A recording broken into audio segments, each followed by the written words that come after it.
Seu bem-estar físico e mental. Informações atuais e diferenciadas sobre os avanços em medicina e saúde através de conteúdos de qualidade. Conheça estudos e tecnologias que trazem descobertas sobre o corpo humano, doenças e qualidade de vida. Medicina e saúde.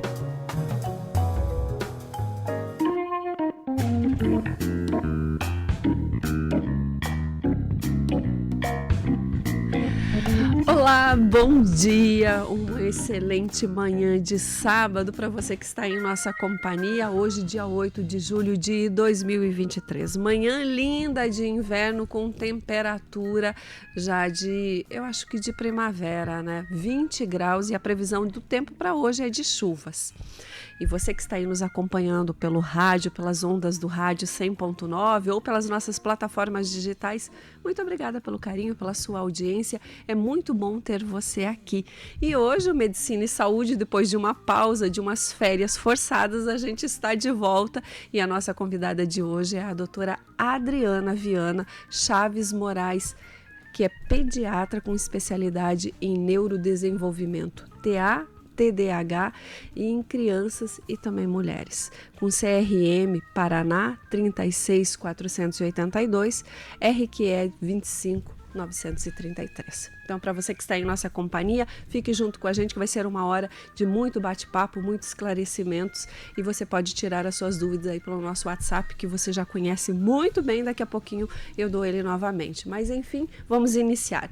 Doutora Adriana, bom dia, seja bem-vinda, que prazer te receber aqui. Um bom dia, o prazer é meu, é uma alegria estar aqui para esse bate-papo, para a gente conversar um pouquinho sobre assuntos tão importantes, né? Trazer o esclarecimento aí para o povo. Tem tantas dúvidas, não é, doutora? Muita dúvida e muita informação errada, informação trocada, né? Então é importante que a gente fale com clareza, traga informações mais consistentes, já que a gente tem visto cada vez mais o número de diagnósticos de autismo aumentando e a curiosidade das pessoas acaba aumentando junto, né? Então é importante trazermos informações que sejam relevantes e que possam realmente ajudar, né? Perfeito. E para começar, eu gostaria que a doutora começasse contando por que medicina? Por que a doutora escolheu fazer medicina? Olha, isso é uma história, mas é assim, eu não sei te dizer por que medicina. Medicina desde sempre, desde quando eu era muito pequena, se me perguntassem, eu falava que eu queria ser médica e pediatra. Levei um pouco mais de tempo do que eu gostaria, né? Uhum. Eu tenho outra formação antes de medicina. Quando cheguei ao fim do 2º grau, acabei desviando um pouco. Eu sou formada em economia. Economia? Sim, fui bancária, fui gerente de banco por 8 anos, mas sempre meu coração pulsando pela medicina. Uhum. E por fim, quando terminei a economia, passou um tempinho, eu falei, bom, não adianta, né? Não estou feliz, não é isso. Acabei voltando e fui fazer faculdade de medicina. E aí foi uma caminhada nova, né? Uhum. Diferente, mas que aí sim, acabei me encontrando naquilo que eu sempre quis fazer mesmo, né? Eu sou do Rio, eu fiz faculdade em Nova Iguaçu, no Rio de Janeiro, e depois fiz a minha especialização em São Paulo. A sua especialização em São Paulo, é Sim. isso? E por que a especialização veio para essa área, tratar dos melequentinhos? Eu sempre chamo as crianças dos melequentinhos, né? Os catarrentos. Então, eu não sei, eu lembro que quando eu estava na faculdade, eu sempre gostei muito de criança. Uhum. Né? Eu com 11, 12 anos, eu era babá. Eu morava em São Paulo e eu sempre cuidava de bebê, os bebês das vizinhanças, adorava. Gostava de crianças? Sempre gostei. E quando eu comecei a fazer faculdade, eu não consegui me conectar com nenhuma outra especialidade. Eu lembro que quando estava no 3º, 4º ano, os amigos brincavam, né? Falavam, não, escolhe outra coisa, tem coisa tão melhor para você fazer. E aí, não, vamos acompanhar ali na GO, vamos acompanhar na ortopedia. Eu falava, gente, mas eu não consigo gostar de nada diferente da pediatria, né? Então, eu entrei sabendo que eu faria pediatria e sempre soube que seria isso. Por mais que eu tentasse assim, vamos ver outras possibilidades, eu voltava para pediatria. Então, é a pediatria, sempre foi. Olha, que bom, doutora. E claro que as crianças e as mamães agradecem, né? Porque eu acho que não tem... Porque além de você tratar da criança, você sempre acaba cuidando do pai e da mãe também, né? Porque chega lá um ser humano que tem outro ser humaninho pequenininho, que depois só quem é pai e mãe é que sabe o que é ter um filho, né? Ter o amor, a preocupação. E tem mães que fazem um drama maior, principalmente a mãe mãe de primeira viagem, né? Qualquer coisinha fica mais preocupada. E outra coisa, a mãe vê coisas que outras pessoas também não vê, né, doutora? Então, é realmente um misto aí de uma profissão bem, eu diria até difícil, né? Assim, a pediatria tem essa complexidade porque você, em algumas vezes, na maior parte, na verdade, você não consegue tirar informações do seu paciente. Você Ele não depende fala, de né? outras pessoas para te trazerem essas informações. E às vezes elas são subjetivas, elas têm muito da visão daquela pessoa, né, da experiência de vida daquela pessoa. Então existem mães mais ansiosas, mães mais tranquilas, mas ainda assim, eu acho que com a prática clínica, com o dia a dia, a gente vai tendo esse conhecimento e a gente consegue filtrar as informações que são realmente importantes naquele momento, né? E eu sempre falo que assim, não tem como não ouvir o que a mãe está falando, porque a mãe está com a criança 24 Sim. horas em teoria, então ela sabe te trazer elementos que às vezes você não consegue observar mesmo no consultório, né? Então, a família, se falando da pediatria, o núcleo familiar ele é intimamente ligado à criança. A saúde da criança depende da família, a saúde emocional da criança depende da estrutura familiar. Então, não tem como cuidar somente da criança se você não olhar para todos, né? Às vezes você precisa intervir na mãe, às vezes precisa intervir no pai para que você possa ter um resultado positivo na criança. Perfeito. E doutora, como que a doutora chegou à especialização e a ter esse olhar em relação ao cuidado sobre o autismo? Porque hoje parece que está muito em moda. Eu vejo inclusive mães de crianças autistas vindo para as redes e até reclamando sobre isso e falando, né? Que parece que o autismo virou moda. E eu gostaria que a doutora começasse também falando quais são as principais características do autismo e como que os pais podem ficar de olho e dizer, não, realmente eu tenho que procurar ajuda. Bom, então o autismo ele chegou para mim, na verdade, no pós-pandemia. Quando nós retornamos aos atendimentos, eu sou funcionária da prefeitura, né? E eu comecei a voltar com os atendimentos mais amplos e começou a chegar muita criança com atraso. E era muito difícil separar o que era autismo, o que era atraso da pandemia, porque nós tivemos um período longo de crianças dentro de casa, de crianças sem aula, sem estimulação. Às vezes estavam com os pais, mas os pais estavam em home office, então essas crianças o dia inteiro na televisão para que os pais pudessem trabalhar. E nós começamos a receber atraso de fala, né? Falta de interação social mesmo, nos maiorzinhos, né? E precisei começar a estudar. Então, ali à altura de 2019, assim, 2020, foi quando o autismo começou a chegar com muita força. Que a gente, até então, fazia, assim, um diagnóstico por ano, um diagnóstico por mês, quando muito, né? Assim, não tinha aquela quantidade tão grande como tem agora. E aí começou a chegar muita criança. E aí eu comecei a sentir a necessidade de estudar um pouco mais sobre o assunto, porque não é simples, não é um assunto fácil, não é simplesmente, tem um atraso, é autista. Existem várias outras coisas que precisam ser levadas em consideração. E aí eu comecei a estudar e me apaixonei. E aí, nesse processo de começar a estudar o autismo veio o diagnóstico do meu filho. Meu filho é autista também, né? E na sequência o meu diagnóstico, que eu fui diagnosticada com autismo leve depois de adulta. Depois de adulta. E por isso eu também trabalho com autismo em mulheres, né? Acabei tendo que estudar muito para chegar a um diagnóstico, porque muitas vezes os assuntos, os sintomas, eles se misturam muito e mesmo profissionais experientes podem não perceber, né? Então, quando a gente fala da criança, por exemplo, se eu falo de um bebezinho, existem alguns sinais sutis que nós podemos ter já, né? Então, aquele bebê mais irritado, às vezes é um bebê que não gosta muito de ficar no colo. É comum as mães falarem, doutor, ele fica super bem no berço, parece que ele não gosta nem de ficar no colo. Então, às vezes tem muita dificuldade na amamentação por conta desse contato mais próximo que precisa ter, a falta de olho no olho, que é comum quando você está amamentando o bebê, às vezes não acontece de uma maneira tão efetiva. Os atrasos motores mesmo, né? Quando a gente fala dos sinais mais precoces, eu posso ter um bebezinho que às vezes já começa com alguns atrasos, demora para sentar, demora para começar a engatinhar. quando a gente chega lá por volta dos 9 meses, é aquele bebê que ainda não tem uma comunicação bem estabelecida, às vezes não se reconhece, né? Você chama, ele não atende, não tem um sorriso social presente, então aquele bebê mais sério, você brinca, é difícil tirar um sorrisinho dele. E aí você vai vendo conforme vai evoluindo, né? Aqueles marcos de desenvolvimento, aquela evolução que é natural a gente vê nas crianças, começam a apresentar alguns desvios, né? Então, às vezes, normalmente com 1 aninho, a criança já sabe bater palminha, manda beijinho, dá tchau, fala mamã, papá, au, au, né? Sim. E aí essas crianças começam a não apresentar isso. Às vezes não bate palminha, não manda beijinho, no aniversário de 1 ano você vê que ainda não faz nada, não tem essa interação. Normalmente, o que mais chega quando vai a partir de 1 ano é pelo atraso na fala, a não ser que tenha um atraso motor mais marcado, né? Assim, não está engatinhando, não está andando, mas o mais comum é que cheguem por não estar falando.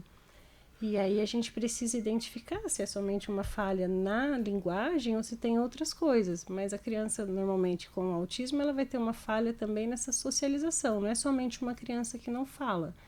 Porque comunicação vai além de só falar. Sim. Né? A gente pode comunicar com expressões, com gestos. E normalmente na criança autista a gente tem uma falha nisso tudo. É uma criança que não aponta, é uma criança que não te pede nada. Então, às vezes os pais falam assim, não, ele é muito independente, doutora. Ele sobe nas coisas para pegar as coisas sozinho. Isso não é o natural.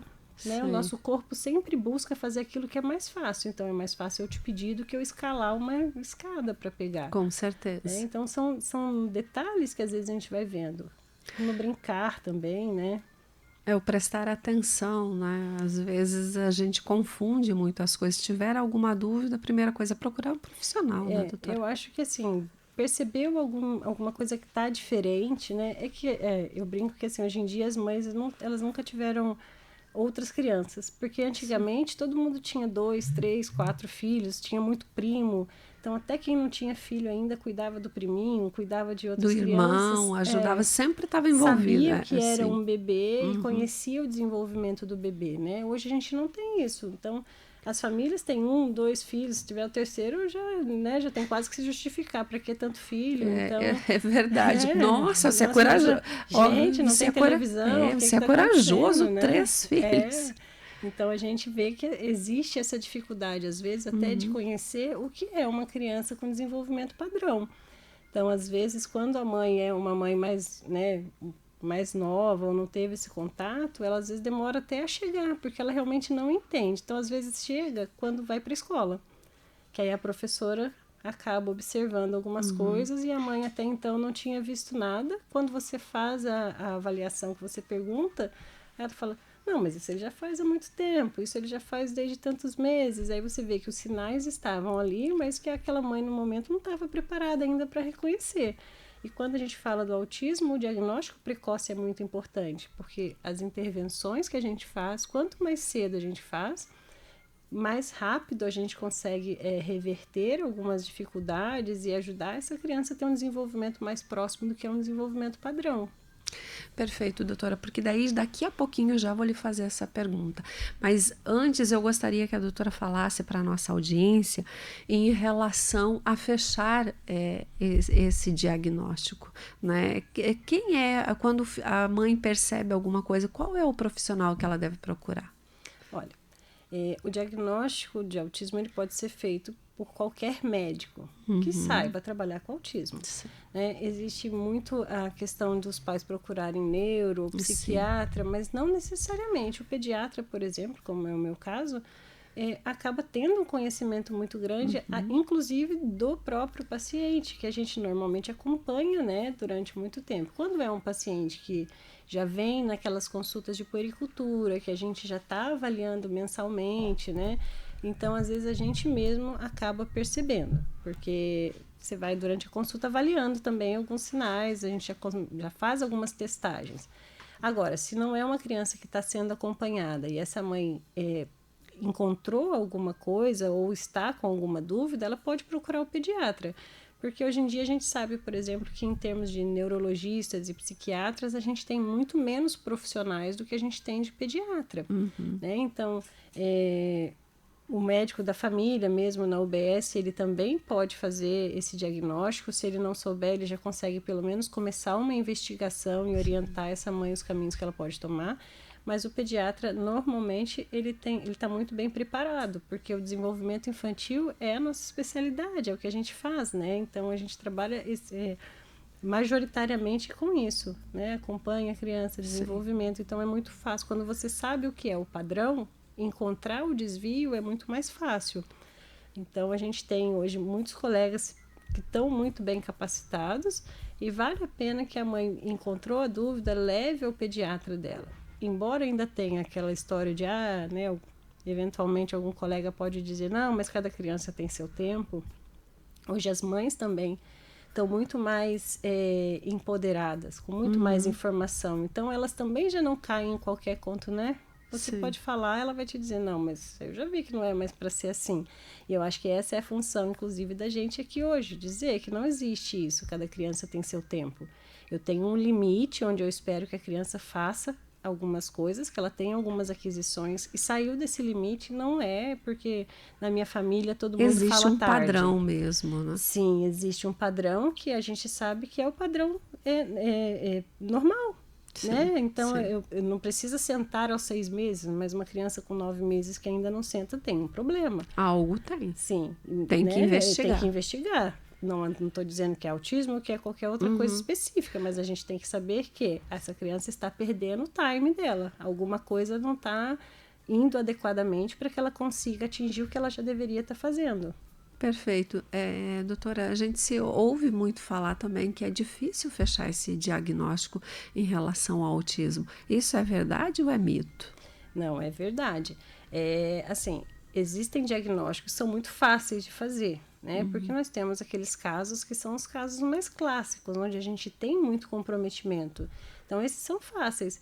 Mas, quando a gente fala do autismo, e isso é uma coisa que traz muito problema, a gente não está falando de uma pessoa somente com atrasos. Existem algumas nuances, né? A gente fala, por isso se chama transtorno do espectro do autismo, porque eu tenho desde o paciente que ele tem uma funcionalidade muito grande até aquele paciente que realmente é mais disfuncional. Dentro disso, eu tenho várias nuances. Então, basicamente, tem que ter falha na comunicação, tem que ter essas dificuldades de comunicação, tem alguns padrões repetitivos, interesses restritos, mas essas características que são as características mãe, elas se dividem em muitas outras coisas pequenas, então elas podem se apresentar de várias maneiras. Então, a pessoa, por isso, tem que entender, porque você tem que saber procurar. Eu falo que se você não faz a pergunta certa, você não chega na resposta. Então, não é somente, ele fala. Isso é muito amplo, né? Senão, não fala, tá? Então, é isso? Não, ele não fala. Mas fala muito pouco. Ele fala, mas ele fala poucas palavras. Ele fala, mas ele só fala do que ele quer. Ele fala, mas ele só fala sozinho. Às vezes, fazendo ecolalia, né? A gente tem crianças que falam, que tem a parte da dicção bem feita, mas sem função de comunicação nenhuma. Ele não vai chegar para você e te pedir alguma coisa. Ele vai ficar falando caneta, caneta, caneta, bola, caneta, mas sozinho com ele, em momentos aleatórios. Se você falar fala bola, ele não vai provavelmente te responder. Então, ele não tem atraso na fala. Se eu me baseio somente nessa questão, se tem atraso na fala ou não, então é muito mais amplo. Às vezes a gente faz o diagnóstico muito rápido, em uma consulta você já consegue reunir muitas informações, às vezes você precisa esmiuçar um pouco mais, ir atrás de outras informações. Né? A gente pede, por exemplo, né, no meu hábito, assim, na consulta, eu peço, olha, faça vídeos, tire fotos, viu coisa diferente, filma. Não, ele faz tal coisa, né? Ele brinca de uma maneira diferente, então filma para eu ver o que é essa maneira diferente. Porque às vezes, né, no tempo de consulta, a criança, por estar com medo, por qualquer coisa, ela pode até ficar mais quietinha no canto e não apresentar muita coisa, mas essa mãe que está ali com ele no dia inteiro, a professora, elas conseguem observar e nos trazer esses elementos, né? E a gente somando tudo acaba chegando ao diagnóstico. Perfeito. Doutora, e quais são os níveis de autismo? É assim que fala, níveis de autismo?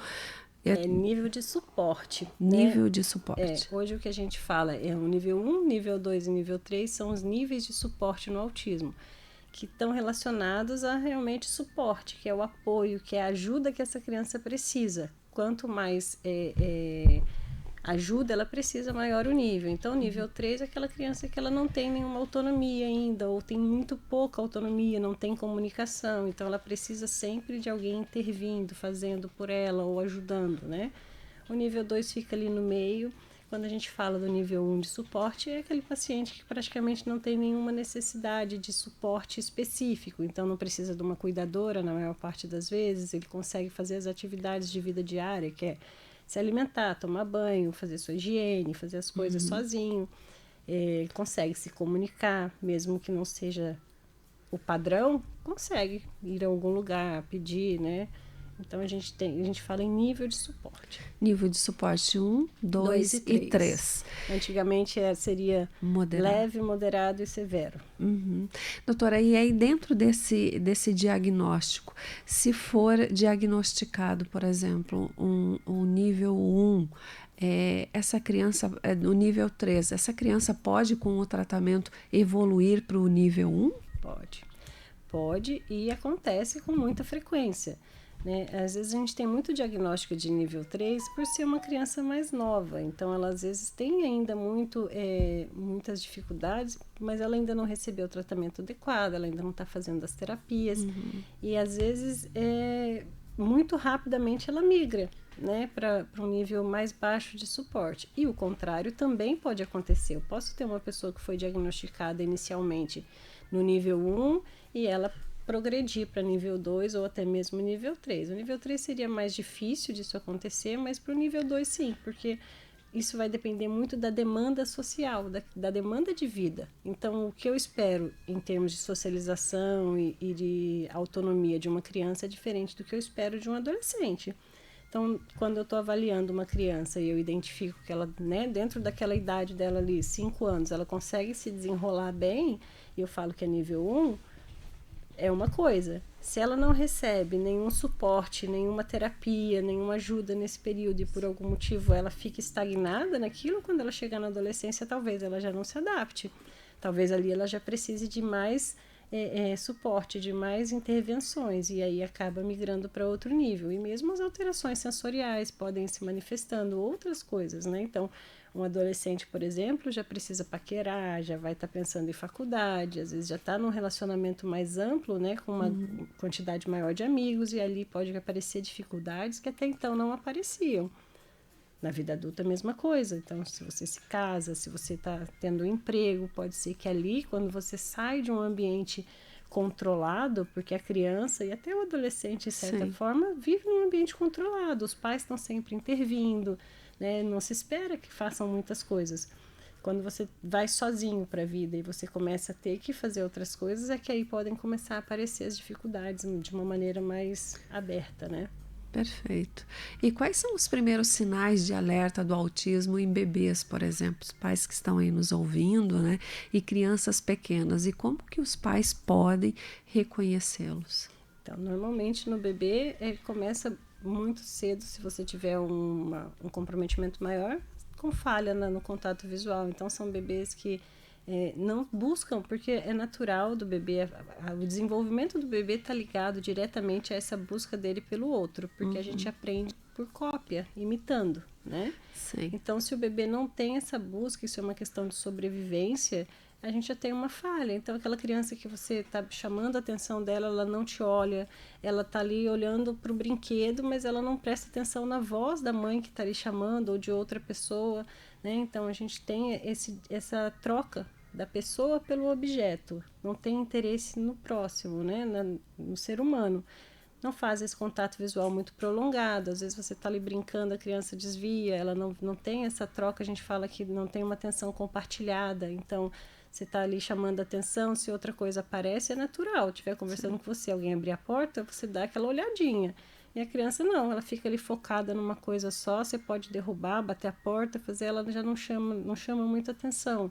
Existem coisas sutis, às vezes, né, as dificuldades de amamentação, existe uma incidência muito grande de alteração motora, então às vezes é uma criança hipotônica, aquela criança mais molinha.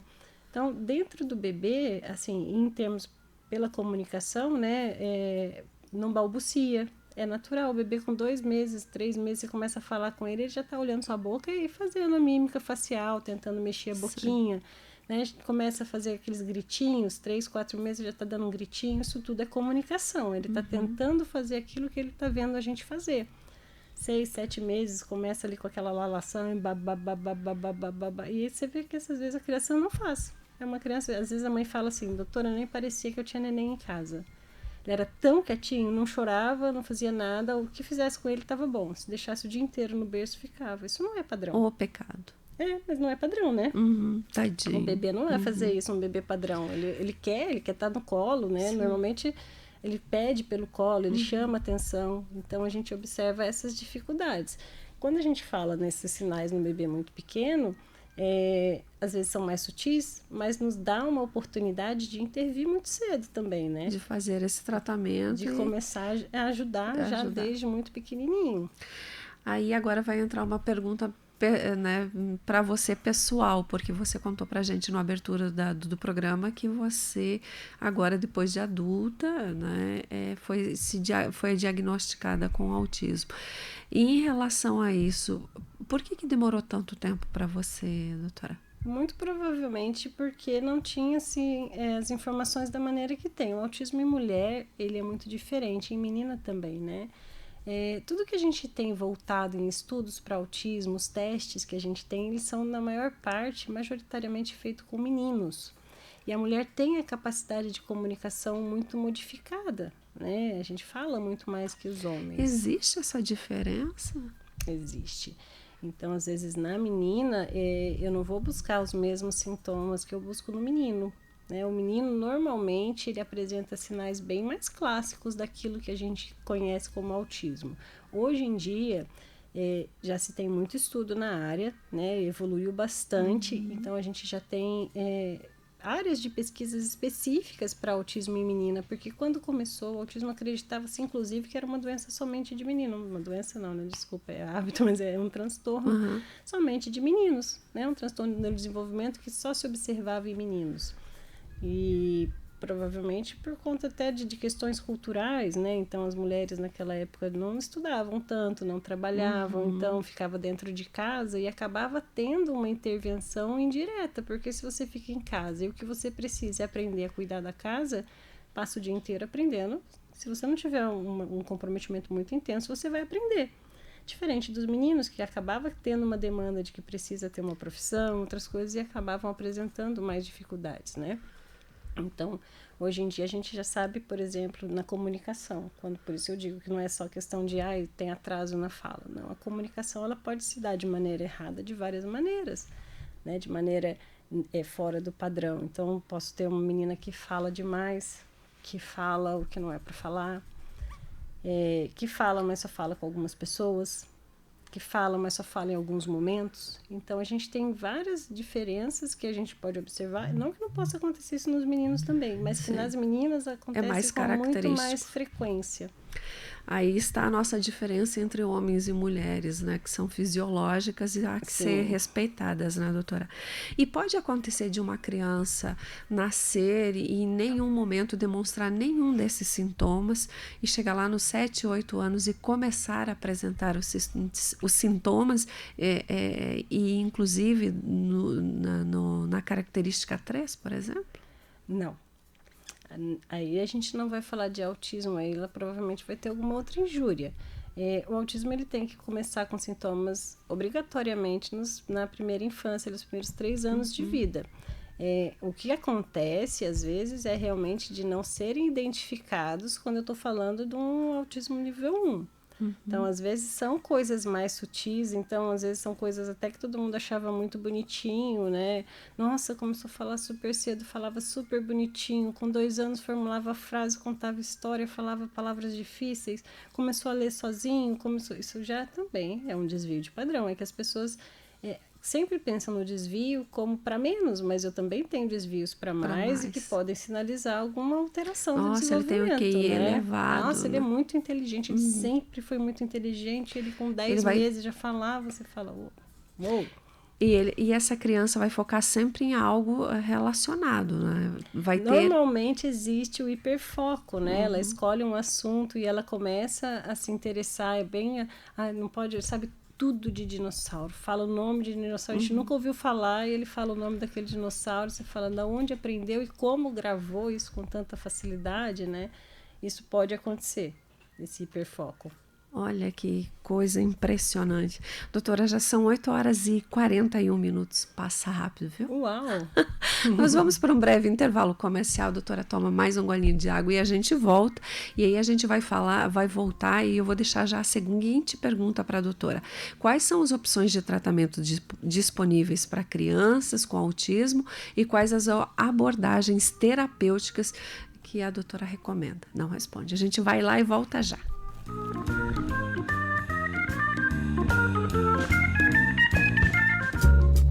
Estamos apresentando Medicina e Saúde.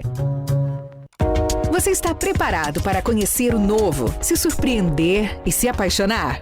O Cassino del Este está de casa nova, trazendo um novo e exclusivo conceito de entretenimento, mas com a tradição do atendimento de excelência. Novas máquinas de jogos de última geração, lindas e super dinâmicas. Um novo bar com deliciosas opções. Cassino del Este, agora no piso térreo do Shopping del Este. Atendimento das 10 da manhã à 1 da madrugada com transporte gratuito. Venha conhecer as novidades do Cassino del Este. Informe-se pelo 45 98821 9204.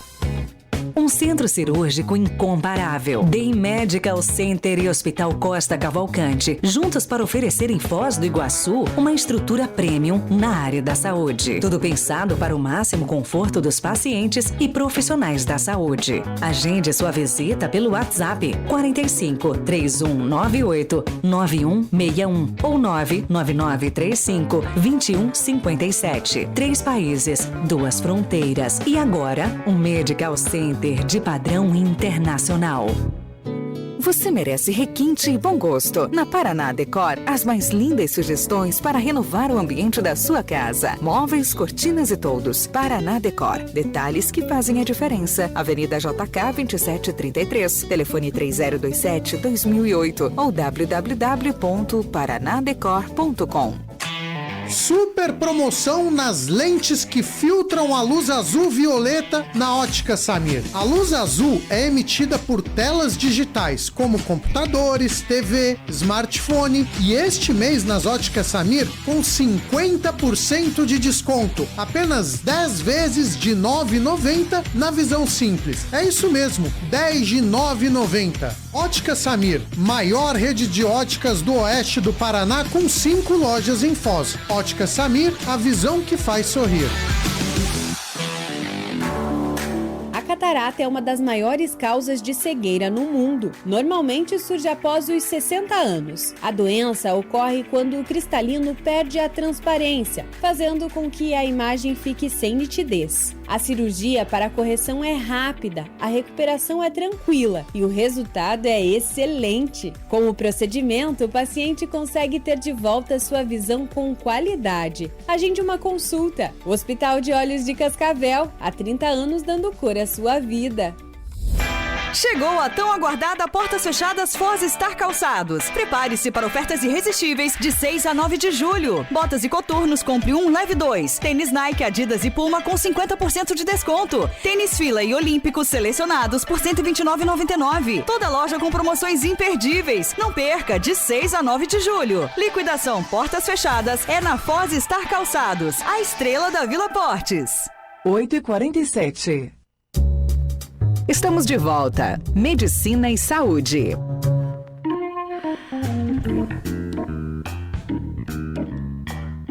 Olá, bom dia, tudo bem com vocês? Estamos no ar com Medicina e Saúde e hoje tá um papo bem interessante. A gente passou um momento aqui que eu nem percebi a hora e esqueci que dado momento, às vezes você está aí no carro, ligou o seu rádio agora ou chegou no seu trabalho e ligou o seu carro agora e diz: a Cláudia está conversando com uma doutora, mas quem será que é essa doutora? É a doutora Adriana Moraes, que é pediatra com especialidade em neurodesenvolvimento, TA e TDAH. Então, para você que está em nossa companhia, a gente está falando hoje mais em relação ao autismo e eu fui para o intervalo com uma pergunta pedindo em relação de tratamentos, como que funciona, e eu gostaria muito que a doutora respondesse isso para a gente agora. Perfeito. Quando a gente fala do tratamento do autismo, a gente tem que levar em consideração quais são os atrasos que a criança tem, quais são os sintomas que essa criança manifesta. O tratamento do autismo puramente, ele é comportamental. Então, na verdade, se eu for falar somente do autismo, pegar uma criança puramente autista, que não tenha outras comorbidades, a terapia comportamental é o tratamento que tem que ser feito, é o tratamento que a gente sabe que dá resultado, é o tratamento que vai realmente trazer benefício à vida do paciente. O pessoal fala muito que é da terapia ABA. A ABA é a ciência, que é a análise do comportamento. Por quê? Porque o que esse paciente vai manifestar é um comportamento atípico, um comportamento diferente daquele que é um comportamento padrão estabelecido na sociedade. E eu vou ensinar a esse paciente, a essa criança, ou a esse adolescente ou adulto, a adotar esses comportamentos que são padrão. Então, às vezes, ter o interesse pelo outro. É comum, por exemplo, às vezes ser muito direto. Então, não falou bom dia. Então, são coisas que a gente precisa ensinar mesmo. O contato visual precisa ser ensinado. Então, ensinar que essa criança precisa, na hora de falar, olhar para a gente, né? Porque se ela estiver olhando, ela amplia muito as possibilidades de aprendizado dela. Então, basicamente, é comportamental. A gente tem fono, físio, TO que trabalham porque existem outras alterações que vão estar associadas normalmente. Então, por exemplo, alterações sensoriais são muito comuns. Por isso que tem muitos autistas que têm seletividade alimentar. Porque a leitura que o cérebro dela faz dos estímulos que a gente recebe de fora, né, do ambiente, ele é lido de uma maneira diferente. Então, às vezes, um cheiro que para você é agradável, para ele, né, pode ser extremamente desconfortável, nauseante, nojento mesmo. E isso a gente tem que fazer a terapia para fazer uma integração sensorial, ensinar esse cérebro a fazer uma leitura mais adequada desses estímulos. Às vezes, estímulos dolorosos são interpretados como prazerosos, então a criança se machuca porque aquilo gera nela uma sensação boa. Então, são coisas que a gente precisa tratar. Na parte da fala, por exemplo, a gente tem alguns transtornos que podem estar associados, não obrigatoriamente com todos os autistas, não são critérios para diagnóstico do autismo, mas que acontecem com muita frequência. Então, a apraxia da fala, transtorno da aprendizagem, dislexia, é bem comum. Então, daí a gente tem que entrar com tratamentos específicos, né? Aí precisa da fono para tratar, da psicopedagoga, fisioterapeuta, tem muita alteração motora, então vai precisar atuar nisso também, mas a parte comportamental, ela vai ser tratada com a terapia comportamental. Perfeito. E em crianças, por exemplo, que a gente vê que tem um hábito, por exemplo, de balançar o braço, tem algumas crianças que têm o hábito, até batem a cabeça na parede em momentos de crise, tem crianças, por exemplo, só comem naquele prato. Como é feito a abordagem e os cuidados com essa criança? Então, há esses hábitos, né? Por exemplo, o balanço do corpo, mexer as mãozinhas, é o que a gente chama de estereotipia. Ela tem a função de autorregular. A criança usa isso no momento que ela está recebendo um pouco mais de estímulo, né, externo e que está causando um desconforto para se autorregular. Nem sempre eu preciso retirar essa estereotipia. A estereotipia, ela tem a função realmente de reorganizar aquela criança, aquele paciente. Então, nem sempre eu preciso intervir nisso. Eu vou intervir se estiver trazendo realmente o prejuízo. A criança está se batendo, ela está se machucando, ela está se mordendo até arrancar sangue. Ou ela tem uma estereotipia que é tão frequente que ela não consegue fazer outras atividades. Está ali horas balançando a mãozinha, né? A gente tem pacientes que podem ter doença de lesão de esforço repetitivo, de tanto que se balança. Então, aí nesses casos, a gente precisa intervir normalmente com terapia e medicamento, né? Então, nem sempre eu vou precisar intervir. Já as crises, elas estão muito ligadas a essa rigidez comportamental mesmo, um baixo limiar de frustração. Então, às vezes, não consegue, quer fazer a coisa e tem que ser daquele jeito, tem que ser naquela hora. Isso também vai ser tratado nas terapias, com terapia comportamental. Eu preciso ampliar esse limiar de frustração dessa criança, ensinar a ela a lidar com aquilo que está fugindo ao que ela espera que seja, sem necessariamente ter reações explosivas. Então, eu preciso dar a essa criança um repertório mais amplo Então, por exemplo, se eu tenho uma criança que não consegue falar, ela não consegue ser entendida.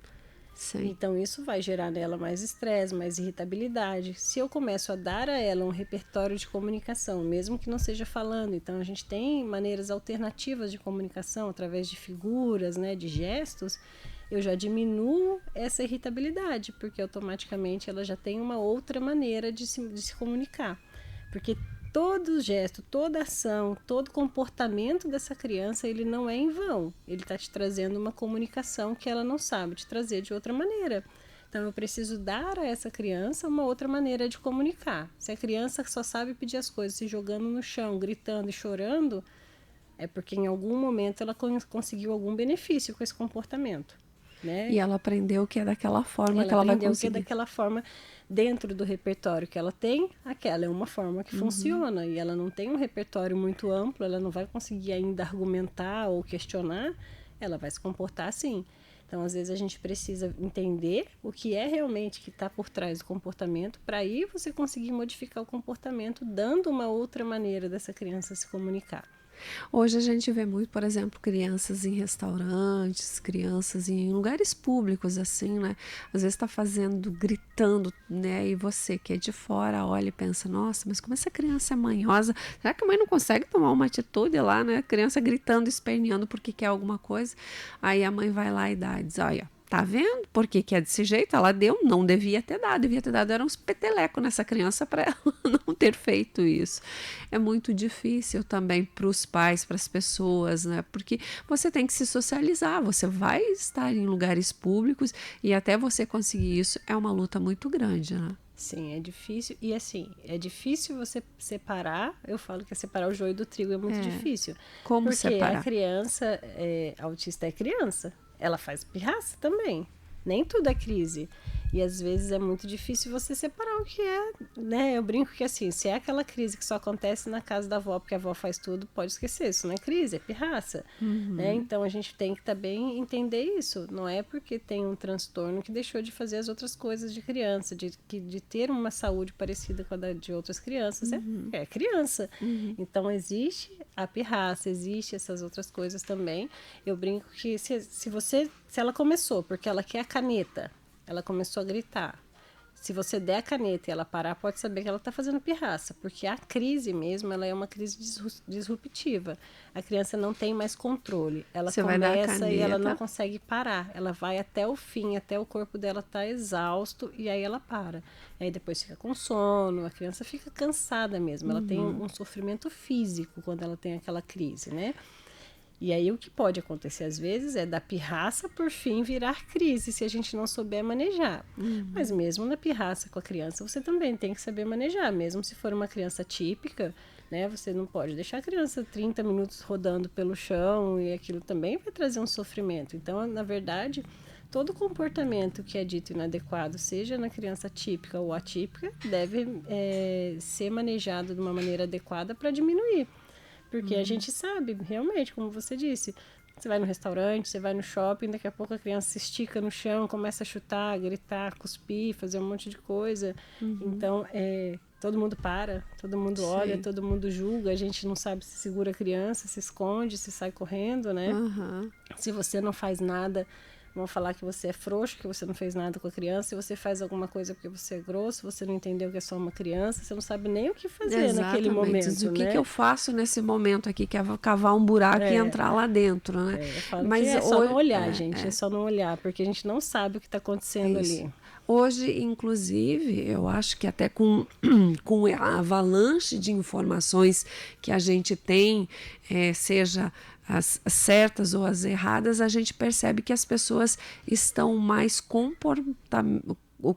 tem um comportamento melhor em relação ao outro, né? Tipo, não julgam mais tanto, se julgam, estão julgando internamente, você vê que as pessoas não ficam mais olhando, até estão se comportando um pouco melhor, mas é importante, então, entender que neste momento, às vezes as crianças fazem por pirraça, ou até mesmo é uma forma que ela entendeu, se eu fizer assim, eu sempre vou ganhar isso. Então, é o cuidado e fazer as terapias para também essa criança aumentar o seu leque de opções de fazer aquele mesmo pedido, a não ser gritando e fazendo todo aquele escândalo, né, doutora? Sim. Eu acho que assim, é da mesma maneira que a gente educa, né, qualquer criança, você precisa ensinar ela a reconhecer os sentimentos dela. Às vezes a criança não sabe realmente reconhecer o que ela está sentindo, e aí tudo acaba virando frustração e raiva. Então é nomear para a criança. Eu falo que é sempre muito bom a gente nomear. Meu filho, eu sei que você está frustrado nesse momento, mas quando a gente fica assim, a mamãe também fica, a mamãe senta e respira um pouquinho, né? Quando você já tem uma criança ali, porque uma criança de 2 anos, 3 anos, 2 anos e meio, ela vai fazer pirraça mesmo, isso é da criança, é do desenvolvimento dela, ela está testando os limites, ela está tentando encontrar o lugar dela no mundo, né? Mas uma criança maior, você já consegue orientar e explicar. Mas quando mesmo assim isso está indo além, isso está passando, isso não está resolvendo, precisa ver se não tem um outro problema. Talvez essa criança ainda não consiga nem mesmo identificar os sentimentos dela, que é uma coisa muito comum no autista. Não conseguir identificar nem o dele, nem o dos outros. Então, sabe que está sentindo alguma coisa, mas não sei o que é. E aí vai explodir, porque, né, tô insatisfeito, eu tô incomodado e eu não tô sabendo te dizer o que eu tô sentindo, né? E como existe muita dificuldade, por exemplo, no autista nível 1, tem muita literalidade, é muito direto para falar. Então, às vezes, sofre muito com a repreensão do outro. É o tal do sincerão. É grosso, é sincero demais. E aí não a tem pessoa filtro. Então você está sempre ali, sem entender por quê, recebendo uma crítica, né? Isso vai gerar algum problema. Então, é muito entender. Não, eu não entendi o que você quis dizer, por que você falou tão direto dessa maneira, né? Mas como você disse, hoje as pessoas já têm um pouco mais de tato no lidar com o outro, já não tem mais aquela, né? Eu brinco que assim, eu, por exemplo, na minha infância, a terapia era uma correia, né? Era cinta, não tem? Na cinta resolvia tudo. E as pessoas falam, ai, na minha época apanhava, resolvia. Não resolvia, senão não ficava todo mundo aí tomando um monte de remédio controlado, né? Todo mundo cheio de sequela, todo mundo com um monte de trauma, tudo né? sequelado.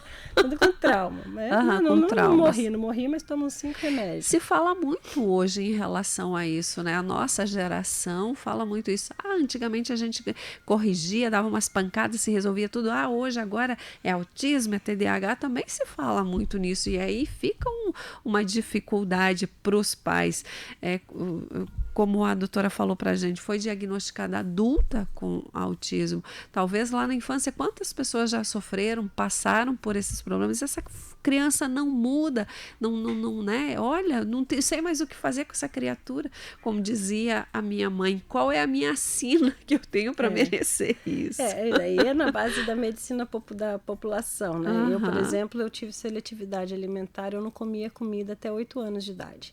Eu tomava Nescau, comia arroz e bolacha de maisena, né? Era o que eu comia. Essa seletividade também faz parte? Sim, a seletividade, ela tá dentro da alteração sensorial, né? Hoje eu lembro, assim, eu tenho lembranças nítidas do prato de comida, eu lá com 5, 6 anos, minha mãe colocava o chinelo ou a cinta do lado e aí enfiava na minha boca a comida e aquilo me dava nojo, a comida não descia, eu fazia náusea e a minha mãe super brava, então assim, era terrível o horário de almoço. Aí, né, deixa ela sem comer o dia inteiro que ela vai comer. Eu ficava o dia inteiro sem botar nada. Ela vai se obrigar a comer, ela vai sentir fome. Porque ela não tá com fome. Na hora que tiver fome, ela vai comer qualquer coisa. Eu não comia. Eu roubava a mamadeira dos meus irmãos, mas eu não comia. Aí minha mãe esperava eu dormir e me dava 2, 3 mamadeiras seguidas de Nescau, porque eu tinha ficado o dia inteiro sem comer. E aí você pensa, né, assim, olha, eu tô com 47 anos, eu lembro, né, dessas coisas. E assim, a ideia popular, né, de não, é só bater, é só fazer isso, não dá comida, uma hora ela vai comer, isso é dengo. Tem coisas que vão além, né? Diz, como é que come isso e essa outra coisa não quer comer? Exatamente. Mas quando é besteira, come. Né? Daí eu brinco assim, poxa, seletividade alimentar. Se eu não como nada, né? Digamos que você tenha seletividade, você não come nada. E aí eu vou ficar aqui com você. Olha, come, é gostoso. Mas você está sentindo nojo daquilo. Se eu ficar com uma barata na sua frente e te falar, vou te levar lá na China, eu vou te falar, come, é gostoso, todo mundo come. Não é possível, só você não tá comendo.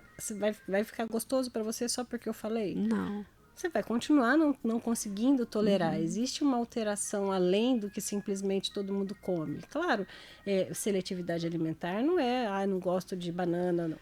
Tira muita comida mesmo, não come quase nada, seleciona. A gente tem muito padrão, assim, as crianças às vezes escolhem uma única cor de alimento ou uma única textura. Só como se for tudo frito, crocante. Então tem mãe que tem que fritar todas as carnes que faz. Tudo que faz tem que ser textura quase de chips. É alteração sensorial.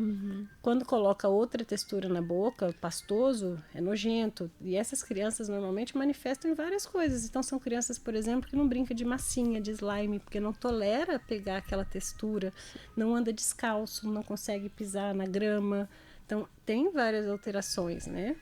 Doutora, e essas alterações alimentares com o tratamento certo, muda ou não? Muda. A seletividade alimentar, ela não é fácil de ser tratada, porque ela passa por outras questões, né? Como a questão sensorial, às vezes é por rigidez também. A gente tem as duas coisas que podem estar junto. Então, a criança estabelece um padrão e ela precisa se manter naquele padrão. Então, isso vai ser trabalhado com as terapias. Normalmente, terapia ocupacional e a terapia alimentar, que pode ser feita tanto pelo TO quanto pelo nutricionista. E aí O que é um TO, doutor? É o terapeuta ocupacional, desculpa. Não só para nossa audiência. Sim, é o terapeuta ocupacional que ele vai trabalhar essa parte sensorial. Então, existem protocolos específicos que são feitos, né? Então, por exemplo, na questão alimentar, se a criança só come chips, não obrigatoriamente eu preciso ficar comprando Ruffles para ela. Eu posso começar a fazer uma banana em chips, uma batata doce em chips em casa, tentar mesclar para air fryer. Às vezes as pessoas falam, mas aí vai continuar sendo. Sim, mas a criança não come nada, vai continuar sendo um chips, mas você está ampliando a possibilidade dela experimentar outros sabores.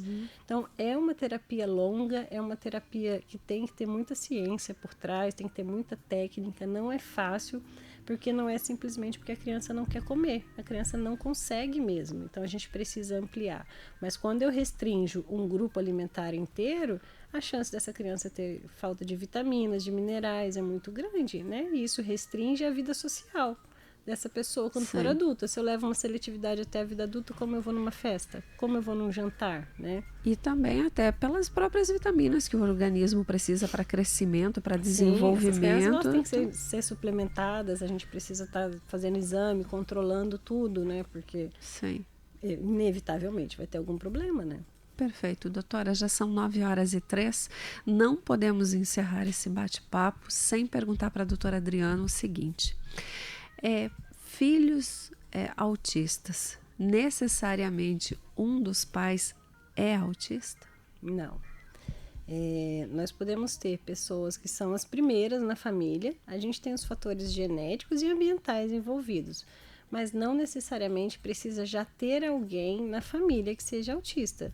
Quando eu falo dos fatores ambientais, isso quer dizer que aquele indivíduo intraútero sofreu alguma injúria, alguma alteração que fez com que esse gene que ele já tinha ali guardado, né, e esse sim toda a família tem normalmente, tivesse alguma mutação, alguma ativação e começasse a manifestar, né, o transtorno.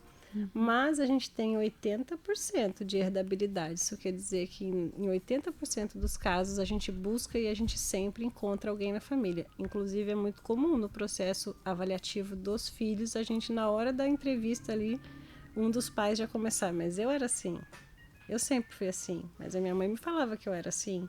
E aí você já fala, precisamos conversar, né? Então você, já vou começar a focar em você também. Porque é bem comum. Ou falar, meu pai é assim, meu avô era assim. E nesse caminho, que daí quando descobre que é adulto, mas eu era assim, já passei, agora eu estou na minha vida adulta, qual é a diferença em ser diagnosticado já na vida adulta com autismo? A diferença é você responder perguntas que ficaram em aberto a sua vida inteira. Porque a gente sempre tem a consciência de que é diferente, ou de que não se enquadra, ou de que alguma coisa para as outras pessoas acontece de uma maneira mais fácil, né? E aí você sempre tem que estar se esforçar para caber num jeans de tamanho menor, sabe? Você está sempre desconfortável, sempre tendo que estar indo além daquilo que você gostaria. E aí quando você entende o porquê isso acontece, você primeiro começa a se entender E aí você tem ferramentas para não passar por isso. Você começa a entender o que você realmente é necessário que faça, o que não é, e já não se põe. Eu falo que são situações que às vezes a gente vivencia e que chegam a ser violência contra a gente, né? Então, assim, mas durante muito tempo eu me forçava a estar em situações porque todas as pessoas estavam e deve ser isso que todo mundo tem que fazer. Por que que comigo é diferente? Por que eu não vou conseguir? E eu ia e aquilo para mim era terrível e me deixava mal Gerava mesmo. um sofrimento. E normalmente, quando a gente faz o diagnóstico no adulto, ele já teve vários outros diagnósticos psiquiátricos antes. Depressão, ansiedade, síndrome do pânico, alcoolismo, compulsões, que é uma maneira de tentar compensar essas dificuldades que vêm da vida toda. Porque não é assim, cheguei adulto, quer dizer que eu superei. Não superei, né? Combatente de guerra, você chega arrebentado no final, né? Então, você precisa ter essa capacidade de manejar isso. Quando você sabe o que é, quando você dá nome àquilo, você consegue se entender, você consegue fazer com que o outro te entenda, as pessoas conseguem ter mais respeito, porque se eu falo, por exemplo, eu não quero ir numa festa, nossa, mas é chata, é enjoada, não, eu não consigo estar numa festa, eu não tenho prazer em estar ali. Já muda aquilo que a pessoa pensa, não, então tudo bem, vamos respeitar, é o jeito dela, é assim e vai ficar assim. E existe, por exemplo, para a vida adulta, pessoas que foram diagnosticadas um tratamento ou uma terapia para que algo se reverta nisso ou não? Sim, existe terapia. O que a gente não tem muito ainda são profissionais especializados em atender adulto, porque isso é uma novidade, diagnóstico em adultos, né? É claro que como é um transtorno do neurodesenvolvimento, eu não vou fazer um diagnóstico de um adulto que começou com esses sintomas com 18 anos. Isso é depressão, isso é qualquer outra coisa. Isso normalmente vai estar presente desde a infância. Mas a gente ter, por exemplo, alteração sensorial. O TO que trata a criança, ele pode se especializar e tratar o adulto. É claro que as ferramentas que eu vou usar para um adulto são diferentes daquilo que eu faço para uma criança. Mas a gente tem, sim, indicações de terapia, então com psicólogo, principalmente para entender essas questões mais sociais, para se entender, para curar, ressignificar alguns eventos que às vezes foram muito traumáticos. Então, por exemplo, em mulheres autistas que não são diagnosticadas também, é muito comum. Pode seguir, doutora. Acho que tem uma pergunta para a doutora desculpa. É muito comum abuso, né, violência contra a mulher, porque não tem um filtro social adequado, porque não consegue identificar segundas intenções, então sofre muito assédio. Então isso são coisas que precisam ser manejadas. Eu preciso dar a essa mulher conhecimento para que ela possa se defender desse tipo de agressão. Isso com um psicólogo, com um terapeuta ocupacional, né? Existem medicamentos também, porque às vezes já tem, por exemplo, o TDAH mesmo é muito comum junto com o autismo, então às vezes precisa medicar para tornar o caminho um pouco mais leve.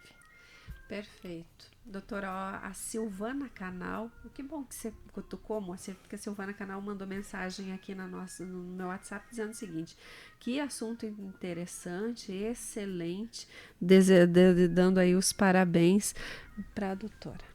Muito obrigada. Doutora, eu sei que eu já falei, Moacir, que a gente já ia encerrar, mas assim, para a gente fechar com chave de ouro, para os pais que têm filhos com autismo ou ainda com tudo isso que a doutora trouxe para a gente, tiver alguma dúvida, quiser conversar um pouco com a doutora, como é que faz, aonde encontra a doutora? Bom, eu trabalho na Blua, né? A gente fica ali na Felipe Vancher. Estamos sempre abertos a receber. Eu trabalho também pelo município, né? No município eu atendo somente 2 distritos, então é o Distrito Leste e o Norte, são alguns postos que conseguem referenciar para mim. E eu acho que a gente tem muitos colegas também que podem fazer esse atendimento. Eu acho que o importante é não perder o tempo, né? Identificou alguma coisa, viu que a criança está com algum atraso, alguma dificuldade, não precisa ter o diagnóstico, não precisa, não cabe aos pais. Busca ajuda, leva, não fica supondo se é normal, se não é, se eu estou vendo pelo em ovo. leva para o médico, orienta, conversa com o médico, vai poder orientar, o médico vai poder avaliar essa criança para não perder tempo. A perda de tempo é o que gera mais prejuízo. Não ter uma intervenção precoce diminui muito o potencial, a chance desse indivíduo chegar no máximo dele, né? E não precisa ter medo do diagnóstico. Eu acho que a gente tem que ter medo de não diagnosticar. Quando a gente diagnostica, a gente passa a ter o poder de intervir. Se eu não sei o que é e eu estou deixando parado, não estou fazendo nada, né? Então, o diagnóstico não é fácil, mas ele não é uma sentença. Então, a gente consegue intervir, ajudar, trazer qualidade de vida, autonomia para essa criança, para que possa vir a ser um adulto, né, que pode fazer todas as coisas que qualquer outro adulto faz. Perfeito. E é libertador também, Com né, doutora? Com certeza, libertador é a palavra. Até mesmo para as mulheres que estão nos ouvindo, né, a doutora trata então crianças, é pediatra, mas também tem junto aí para tratar mulheres, né? E sempre falando e frisando que é importante procurar um profissional que tenha o conhecimento na área, né? Porque tem pediatras que são só pediatras, não tem essa especialidade. Então é bom e importante que as pessoas também entendam isso, né? Sim, é importante procurar quem entenda para que você não perca tempo, porque às vezes fica com um profissional e ele vai dizer não é, e aí vai ficar caminhando. Então, a gente tendo um conhecimento mais aprofundado, fica mais fácil da gente identificar. Se é sim ou não, né? E aí não poder fica dando ajudar voltas. e poder intervir sem ficar perdendo tempo, né? Doutora, eu vou deixar aqui um convite no ar para a doutora voltar mais vezes, porque a gente não falou de TDAH, ainda tem muitas perguntas em relação ao autismo que eu gostaria de fazer. Deixo o convite no ar e desejo para você uma excelente semana e muito obrigada por disponibilizar o seu tempo, vir aqui na rádio, trazer essas informações tão relevantes. Olha, eu que agradeço o convite, para mim foi um prazer, uma honra estar aqui. E vai ser muito bom voltar, eu acho que a gente tem mesmo muita coisa, né, para falar. E agradeço muito, espero que tenha contribuído para que os ouvintes possam ter um pouco mais de conhecimento. E um excelente fim de semana para todos. Só passa o seu endereço lá no Instagram, por favor, porque lá tem um conteúdo bem interessante da doutora também. É o @doutora.adriana_moraes. É isso aí, muito obrigada, doutora, bom final de semana. Aos nossos ouvintes, muito obrigada pela companhia. O bate-papo de hoje foi com a doutora Adriana Viana Chaves Moraes, ela que é pediatra com especialidade em neurodesenvolvimento, TA e também TDAH. Muito obrigada pelo carinho, desejo de um final de semana maravilhoso para você. Fique conosco que daqui a pouquinho tem Marco Zero. Informações e entretenimento é na Rádio Clube FM.